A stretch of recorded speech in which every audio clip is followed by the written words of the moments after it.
Saudi അറേബ്യയിൽ വാഹനാപകടത്തിൽ മലയാളി കുടുംബത്തിലെ 4 പേർ മരിച്ചു. മലപ്പുറത്ത് നിന്ന് മദീന സന്ദർശിക്കാൻ പോയ കുടുംബത്തിലെ 7 അംഗങ്ങൾ സഞ്ചരിച്ച കാർ ലോറിയുമായി കൂട്ടിയിടിച്ചാണ് അപകടം. വാർത്തയുടെ വിശദാംശങ്ങളുമായി ജമാൽ ചേരുന്നുണ്ട്. ജമാൽ, വളരെ വേദനാജനകമായ വാർത്തയാണ് ഇപ്പോൾ വരുന്നത്. മലയാളി കുടുംബത്തിലെ 4 പേർ ഇപ്പോൾ മരിച്ചിരിക്കുകയാണ്. ബാക്കിയുള്ളവരുടെ നില ഇപ്പോൾ എങ്ങനെയുണ്ട്?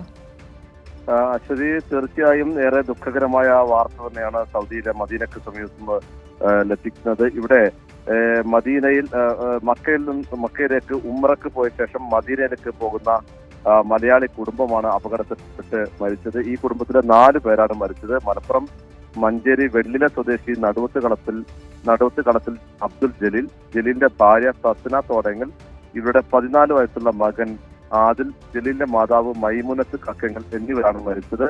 ഈ ജിദ്ദയിൽ ജോലി ചെയ്യുന്ന അബ്ദുൽ ജലീലും കുടുംബവും മദീനയിലേക്കാണ് ഉംറക്കായി പുറപ്പെട്ടത്. ഇതിനുശേഷം മക്കയിലേക്കാണ് പുറപ്പെട്ടത്.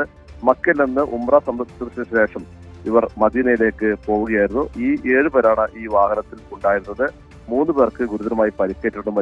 പരിക്കേറ്റവർ ജലീലിന്റെ മക്കളായ നൂറ, ആയിഷ, ഫാത്തിമ എന്നിവരാണ് ഗുരുതരമായ പരിക്കുകളുടെ മദീനയിലെ കിങ് ഫഹദ്, സൗദി, ജർമ്മൻ ആശുപത്രികളിൽ പ്രവേശിപ്പിച്ചിട്ടുള്ളത്.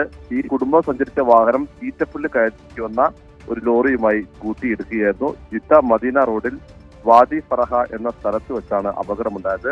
വർഷങ്ങളായി ജിദ്ദയിൽ ജോലി ചെയ്യുകയാണ് അബ്ദുൽ ജലീലിന്റെ കുടുംബം അടുത്തിടെയാണ് സന്ദർശനത്തിൽ ജിദ്ദയിലെത്തിയത്.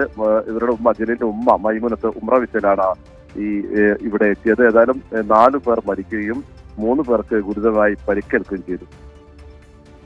ശരി, ജമാലാണ് വാർത്തയുടെ വിശദാംശങ്ങളുമായി ചേർന്നത്.